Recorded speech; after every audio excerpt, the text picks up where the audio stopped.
hari ini kita akan memasuki acara yang akan disampaikan oleh kepala sekolah kita, Bapak Samiko SPD, dengan materi toharoh, ya, toharoh atau bersuci.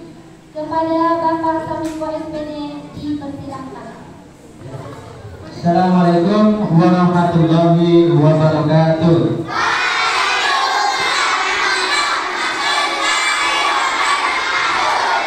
Alhamdulillahirabbil alamin wa bihi nasta'inu ala umuri dunya waddin wassalatu wassalamu ala asyrafil anbiya wal mursalin sayyidina wa maulana Muhammadin wa ala alihi wa ashabihi ajmain.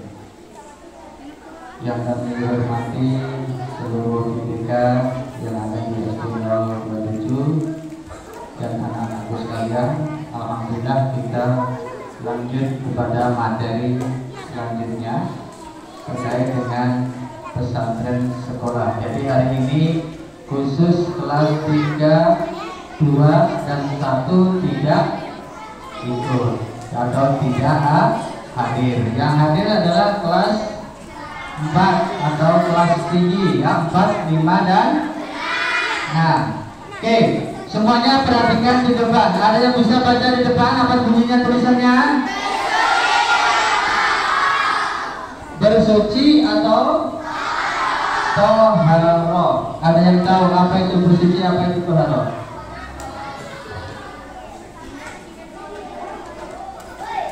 Ada yang tahu?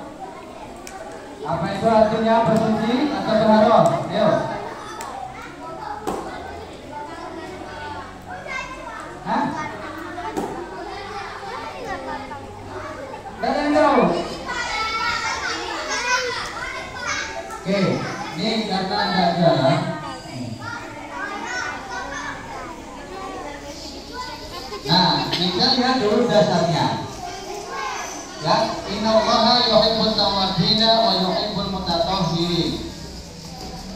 Allah itu suka dengan orang-orang yang bertaubat. Ya, bertaubat itu orang yang apa?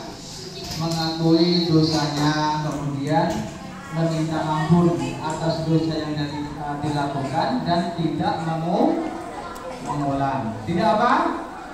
Tidak mengulang. Kemudian waqala sallallahu alaihi wasallam miftahul sholat at-tahuru. Jadi pintunya sholat itu adalah suci. Ya, pintunya sholat itu suci. Artinya apa? Kalian akan menghadap kepada Allah Subhanahu wa Ta'ala. Sementara kalau kita diundang wali kota atau diundang mungkin Pak Camat atau diundang siapapun, paling kan kita lakukan dulu ya, pakai baju yang terbaik. Nah, ini yang undang yang kita hadapi adalah pemilik alam semesta, pemilik alam semesta. Makanya kita harus pada kondisi yang suci. Nah, secara bahasa toharoh itu adalah bersih dari kotoran baik jasmani maupun nawi. Ya, atau lebih kenyal baik jasmani maupun rohani. Nah, ini macamnya.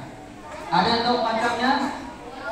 Wudu, mandi, tayamum, menghilangkan najis. Nah, jadi yang dimaksud toharoh itu, macam-macam toharoh itu, kalau tadi toharoh itu adalah bersuci, menghilangkan sesuatu, yaitu berupa kotoran atau najis. Nah, macamnya itu bisa dengan wudu. Nah, wudu ini menjadi syarat mutlak kalau kita mau menghadap Allah atau kalau kita sholat. Pak, bolehkah kalau sholat itu tidak wudu? Boleh atau tidak? Boleh atau tidak? Boleh atau tidak? Tidak atau boleh? Tidak atau boleh? Boleh.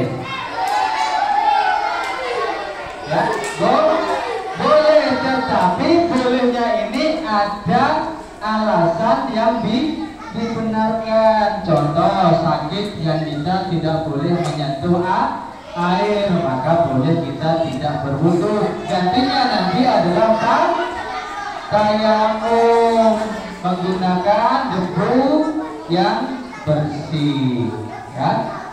Makanya harus kita pahami, karena wudu ini harus kita lakukan ketika nanti akan melaksanakan sholat. Tadi pagi sudah disampaikan bahwa Nabi Muhammad itu adalah Nabi yang sayang, Nabi yang cinta dengan umatnya. Kita ini termasuk umat Nabi siapa? Nabi Muhammad. Lalu masalahnya apa? Bagaimana nanti kalau kami sudah meninggal? Kami tidak pernah bertemu dengan Nabi, kami tidak pernah berjumpa dengan Nabi saat hidup. Bagaimana Nabi bisa mengetahui kita? Bagaimana nanti Nabi mengetahui tandanya kalau dia adalah umat Muhammad atau umatnya? Ayo, ada yang tanya, ada yang paham nggak? Loh, ada paham? Bagaimana nanti Nabi mengetahui kalian atau umatnya, sementara Nabi dan kita tidak pernah saling bertemu? Ada yang bisa jawab? Apa? Nah, bisa? Haris? Oke, geleng kepala. Najwa, mana Najwa? Bisa? Nah, yang nanti Nabi akan melihat itu, Nabi akan bertanya. Begitu Nabi dibangunkan pertama kali, maka yang dicari itu adalah umatnya. Bangkit dari alam barzakh pada saat nanti hari kiamat, dibangkitkan pertama kali itu adalah dari golongan manusia adalah Nabiullah Muhammad SAW.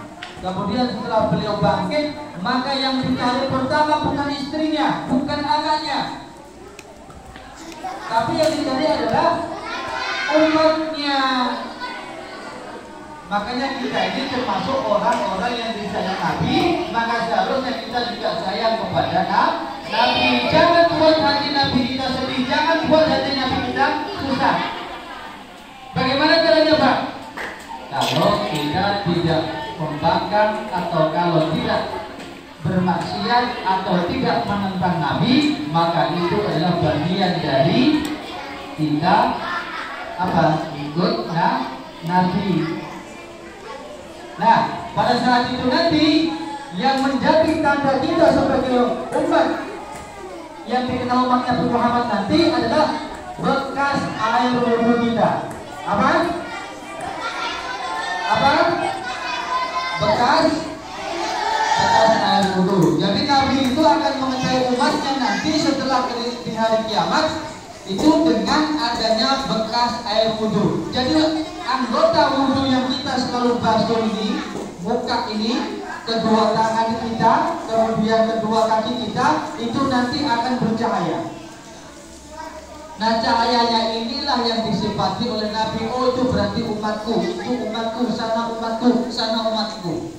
Karena nanti akan digolongkan, ketika itu akan berjajar pemimpin, dan Nabi dengan kaumnya akan masing-masing membawa pemimpin, membawa apa yang dipimpin. Bahkan ada seorang Nabi itu yang dia jalan sendirian, tidak punya umat. Nabi Nuh yang demikian lamanya dia hidup, ternyata umatnya juga sedikit sekali yang ikut, bahkan anaknya sendiri ada yang membangkang. Maka janganlah kita membuat sedih Nabi, janganlah kita membuat susah Nabi, yaitu dengan senantiasa bermaksiat atau melakukan hal-hal yang dilarang oleh Allah. Melaksanakan hal yang dilarang oleh Allah, maka itu adalah bagian dari menyakiti hati Nabi. Ini ya. Nah, yang kedua adalah wudhu. Apa setelah wudhu adalah mandi. Jadi toharoh bersuci yang kedua itu adalah mandi. Itu nanti ada sebabnya. Kemudian tayamum, kemudian menghilangkan najis. Perangkatnya sekarang, perangkat atau alat yang digunakan untuk bersuci. Yang pertama apa? Yang pertama apa? Yang pertama apa? Air. Ya. Jadi yang digunakan pertama kali itu adalah air. Makanya orang kebanyakan wudhu pakai air. Kemudian ada debu, kemudian ada batu, kemudian ada perkara yang dibuat yang suci. Contohnya yang sekarang itu tisu. Ya, tisu juga bisa digunakan untuk bersuci. Oke, sampai di sini ada yang mau tanya? Hati-hati, ya silakan. Tanya apa? Ini hati-hati ya. Bapak kemarin sudah menyampaikan suatu saat, suatu ketika Nabi ini sedang berjalan dengan sahabatnya melewati sebuah kuburan, melewati dua kuburan.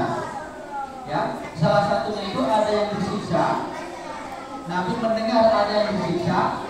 Penyebabnya itu adalah ketika dia kencing, ternyata dia tidak membasuh, ternyata dia tidak menghilangkan najisnya dengan benar.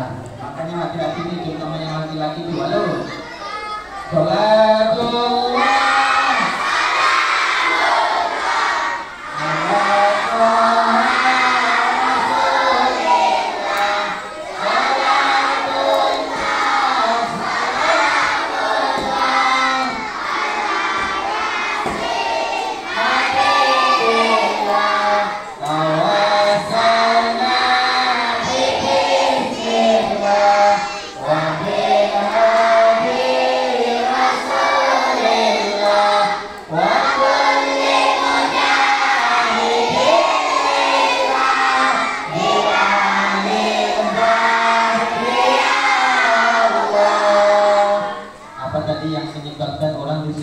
kubur. Nah, inilah akibat punya telinga tidak dipakai untuk yang di depan bicara, dia sendiri cerita. Nah, makanya itu satu adab ilmu itu harus dipakai. Dengarkan orang yang berbicara di depan. Maknanya apa? Kita punya dua mata, ya. Kita punya dua telinga, banyak melihat, banyak mendengar, banyak mengamati, tetapi sedikit bicara karena mulut kita cuma mata kita, telinga kita, pikiran kita ada di atas atau di bawah? Di atas atau di bawah? Artinya kalau kita mau ngomong, pikirkanlah dulu masak-masak sebelum kita ngomong. Apa tadi? Apa? Tidak tahu. Alhamdulillah. Nah, dia tidak tahu dengan alhamdulillah. Siapa baca tahu itu adalah bagian dari ilmu. Tapi jangan selamanya kita tidak tahu. Ya. Jadi satu hal yang perlu ingat ini, mohon maaf, laki-laki ini terutama.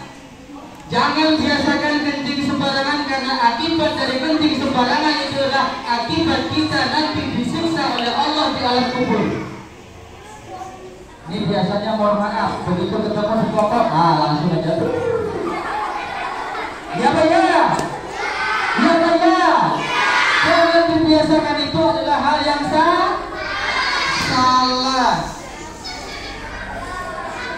Jadi adabnya juga ada, buang air besar, buang air kecil itu juga ada adabnya. Itulah indahnya Islam. Buang air kecil ada tata keramanya, buang air besar ada tata keramanya. Apalagi dengan sesama manusia. Kotoran saja kita ada adabnya, buang kotoran tidak boleh sembarangan. Ya Pak ya? Coba kalau kamu tidak percaya, nanti sampai di jalan, sudah bilang kencing di jalanan itu, kira-kira apa? Hah? Malu atau malu? Malu, karena kita ini bukan dari golongan hayawan atau bukan dari golongan hewan. Oke, sampai di sini ada yang mau tanyakan? Kalau tanyakan kita lanjut. Nah, ini pertama, ya. Tadi yang dipakai atau alat yang dipakai untuk bersuci adalah air. Ini kita harus tahu macamnya. Yang pertama air apa? Air mutlak itu yang bagaimana?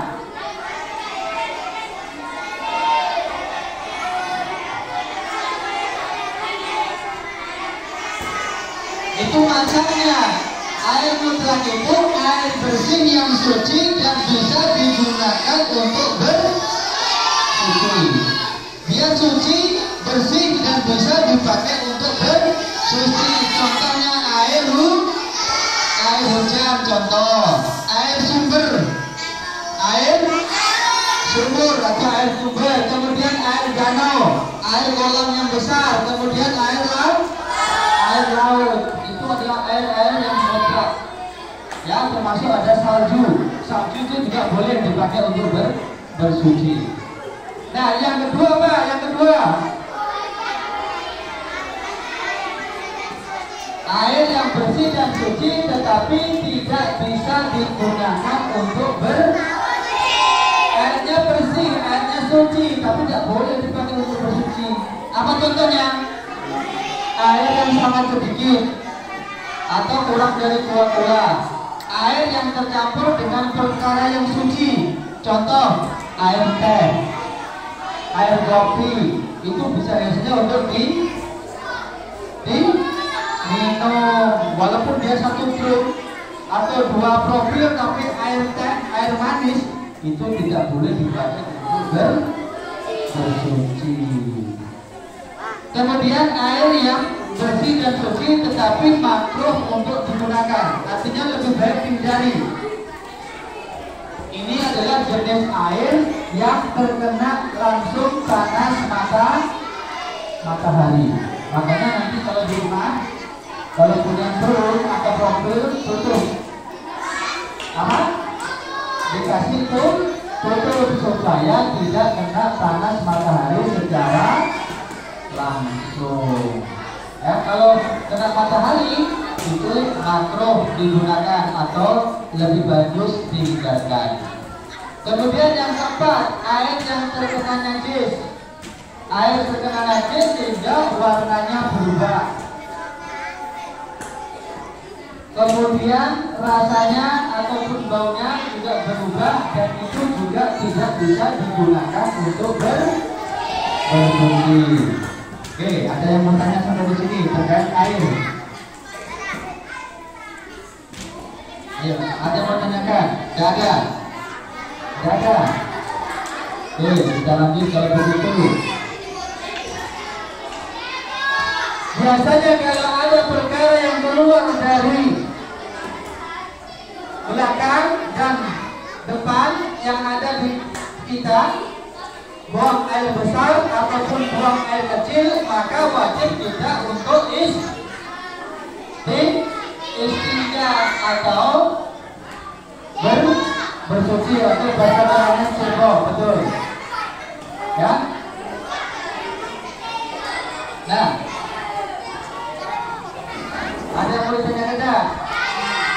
Jadi itu wajib, tidak boleh, harus istinja, harus dibersihkan. Karena kalau tidak dibersihkan, ini adalah bagian dari izalatuna najis, menghilangkan najis. Kenapa? Kalau kamu habis kencing langsung ke masjid, langsung wudu, dan wudu langsung, itu wudunya tidak sah, sholatnya tidak sah. Ya, makanya harus dibersihkan. Yaitu yang keluar dari dubur atau kemaluan seperti buang air besar, kencing, tetapi selain angin ya. Kalau angin tidak perlu dibersihkan, tetapi itu membatalkan wudu, bisa wudu kembali. Oke.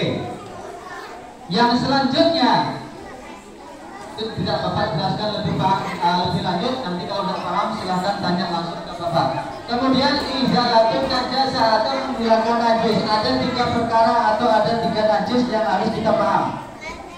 Yang pertama adalah najis yang mughaladoh atau najis yang berat atau besar, yaitu anjing, babi atau sesuatu yang keluar dari keduanya. Ini hati-hati, ya. Kalau dibilang anjing, ya, dibilang anjing, nah, maka najisnya harus dibasuh sebanyak 7 kali. Disiram air sebanyak 7 kali, ya. Kemudian satu di antaranya harus menggunakan debu, lumpur yang atau lumpur yang bersih, atau boleh juga pasir yang halus. Digosok dulu. Nah, selanjutnya digosok sampai hilang warna, bau dan rasanya. Jangan dirasa.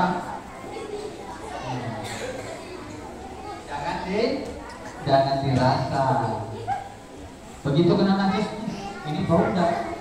Oh iya, itu kebiasaan orang kita Indonesia ya. Enggak percaya. Sudah injak kotoran, masih dilihat lagi. Oh iya. Ya Pak ya.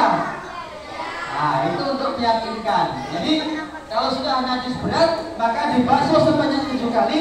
Satu di antaranya adalah menggunakan debu atau lumpur atau pasir halus yang bersih. Terus yang kedua, najis mutawasitoh atau yang tengah-tengah, seperti kencing. Ini hati-hati nih, kadang-kadang juga mohon maaf, ini masalah kencing nih, hati-hati. Ini yang laki-laki kadang-kadang suka main kencing juga, temannya dikencingi. Ayo, siapa yang pernah dipahami sampai mandi di sungai, temannya dikencingi, ayo. Nah, ini biasanya nih, ya dong. Nah, nggak boleh ya, nggak boleh. Nah, kemudian darah nanah dibasuh dengan baik, dibasuh sampai hilang warna, rasa dan baunya. Disunahkan membasuh sebanyak 3 kali sampai bersih. Apalagi kalau sekarang banyak sekali yang kita bisa gunakan setelah pakai air, kita gunakan pakai sabun. Boleh menggunakan sabun atau sejenisnya. Tuh. Nah, yang ketiga itu adalah najis yang ringan. Ingat, najis yang paling ringan, yaitu air kencingnya bayi atau BAB-nya bayi yang belum makan. Ingat, belum makan, belum minum selain daripada ASI ibunya sampai dengan umur 2 tahun. Itu cukup diperciki air. Ya, cukup dilap, dibersihkan, dipercikin air, kasih jauh-jauh sudah bisa. Ya, mohon maaf.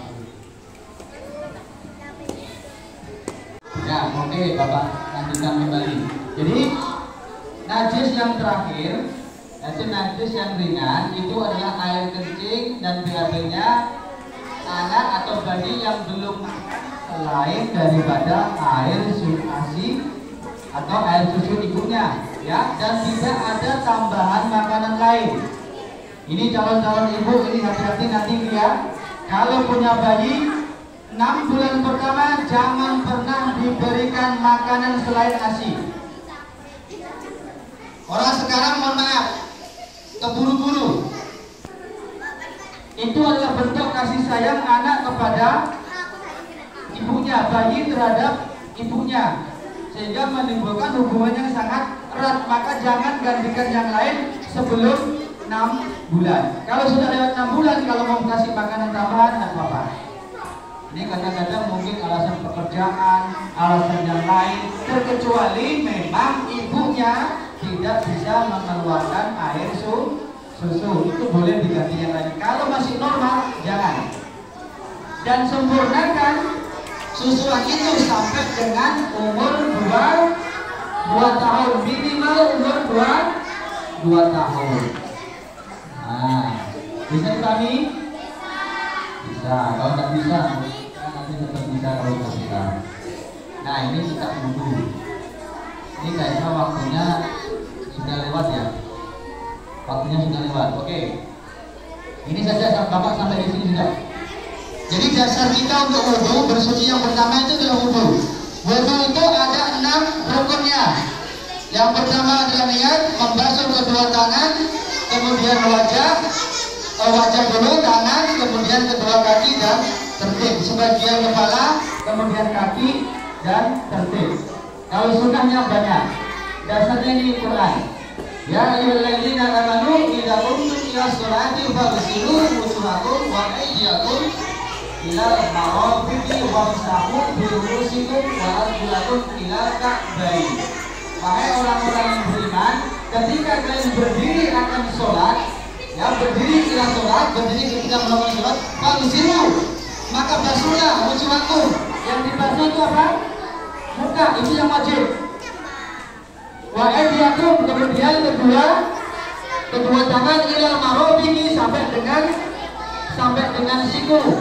Famsahu, kemudian basuhlah biru'usikum, dengan sebagian ke kepala.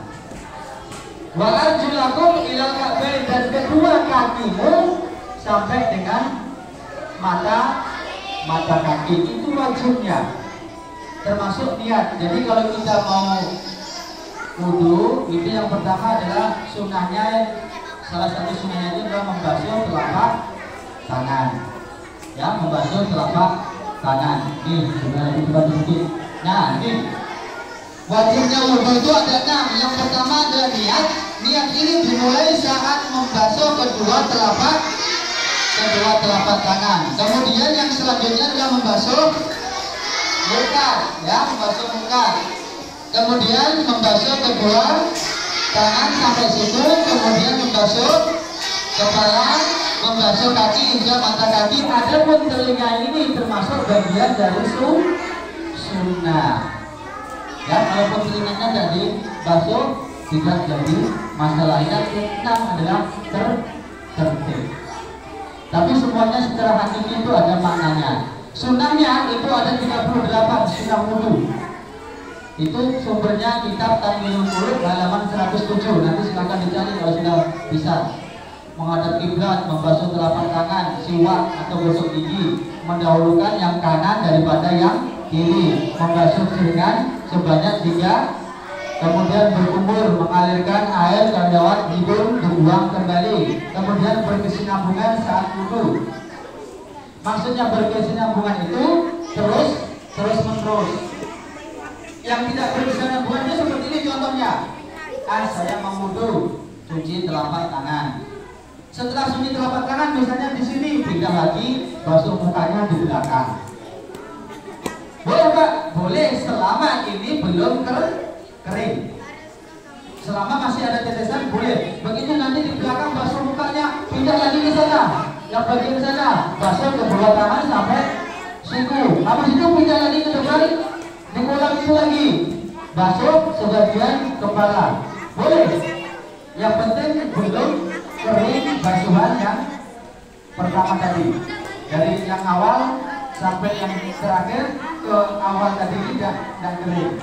Itu artinya wudu kita tidak berkesinambungan. Kalau wudu kita berkesinambungan, nah itu yang lebih afdol. Kemudian tidak sambil berbicara. Makanya kadang-kadang orang tua kita dulu, kalau orang saat berwudu diajak ngomong, diam saja, betul? Betul.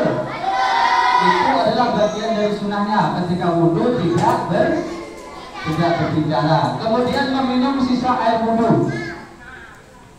Ini biasanya dilakukan kalau kita menggunakan wudu, misalnya pakai air di atas terek kemudian dituangkan oleh orang lain. Misalnya satu terek di atas pelan-pelan pakai wudu. Nah sisanya minum saja air wudu. Sisa yang digunakan wudu minum. Kemudian tentunya berdoa setelah wudu. Berdoa setelah, nanti dihafalkan semuanya. Nanti tinggal Bapak Ibu guru banknya nanti silakan nanti tarik mereka berdayakan doa setelah wudu. Nah mungkin ini saja yang bisa kami sampaikan. Ini termasuk itu 38 tidak Bapak sebutkan, Bapak cuma ambil 10 dari sunnahnya wudu. Ya, adapun nanti yang lain tuh banyak. Makanya semakin luas, semakin banyak ilmu kita, maka amal kita juga akan semakin berkah. Makanya tadi disampaikan di pagi hari, Allah akan memilihkan derajatnya orang yang beriman dan orang-orang yang memiliki ilmu. Yarfa'illahu alladziina amanu. Apa lanjutannya tadi? Nanti apa? Nah, nanti jangan lagi sama yang baca tadi pagi. Oh ya, siapa yang tadi baca? Nah itu ya, itu dibaca. Allah akan meninggikan derajatnya orang yang beriman dan memiliki ilmu beberapa derajat dibandingkan orang-orang yang tidak memiliki ilmu. Makanya tugas kalian ketika masih anak-anak seperti ini, belajar, cari pemahaman, cari wawasan, dan kejarlah cita-citanya. Mudah-mudahan apa yang Bapak sampaikan berikan manfaat. Kurang lebihnya mohon maaf. Wassalamualaikum warahmatullahi wabarakatuh.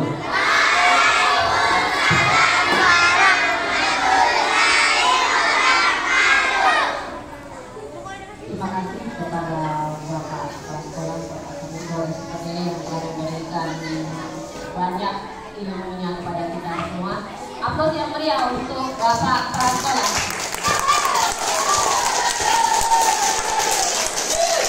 Kurang meriah. Lebih meriah lagi. Alhamdulillah.